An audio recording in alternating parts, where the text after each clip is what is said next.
Deus abençoe a todos, pastor Emerson.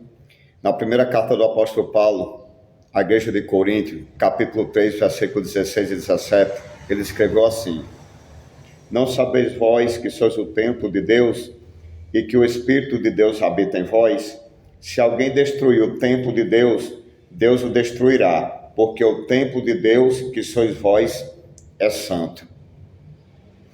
E na carta do apóstolo Paulo aos Gálatas, no capítulo 5, no versículo 19, ele começa a enumerar muitas obras da carne, mas ele começa com essas três: impureza, prostituição e lascívia. Lascívia é a sensualidade, através de trejeitos, através de ações corporais que chamem atenção para a sensualidade.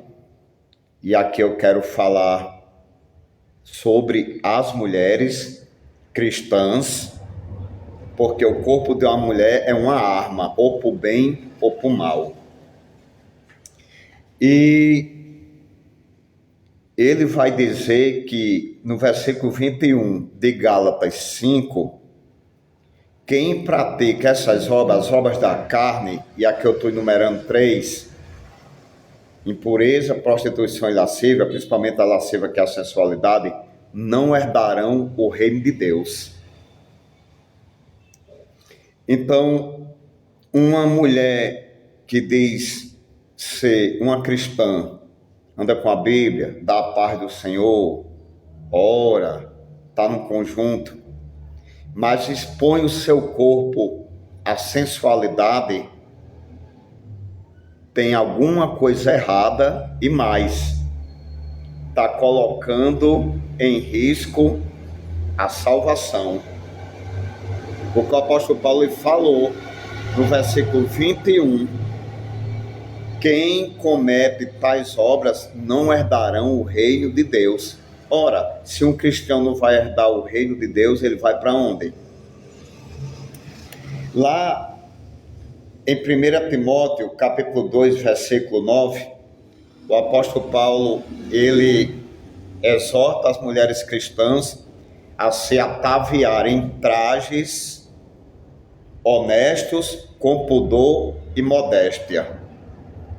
Eu quero tocar na palavra pudor.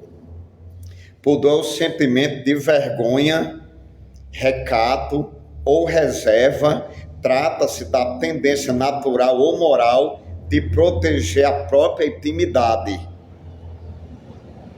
contra exposições, especialmente em relação ao corpo, à sensualidade e ações consideradas contrárias à decência, aos bons costumes ou modéstia.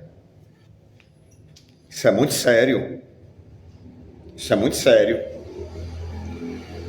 Não, pastor, mas na minha igreja lá pode. A lascívia é um pecado universal. Em qualquer igreja, a lascívia é pecado. Sendo que tem igrejas que seus líderes combatem e outras igrejas eles não combatem. Mas lá em 1 Pedro, capítulo 5, lá fala que o sumo pastor ele virá, Jesus. E os líderes vão prestar conta ao sumo pastor. Então, você nova na fé ou velha na fé, principalmente a mulher, preste atenção, o seu corpo é templo do Espírito Santo. E se o Espírito Santo habita em você, a lascívia não pode habitar. A lascívia não pode vencer os bons costumes relacionados ao seu corpo. Você poderá perder a salvação. Amém? Deus de glória.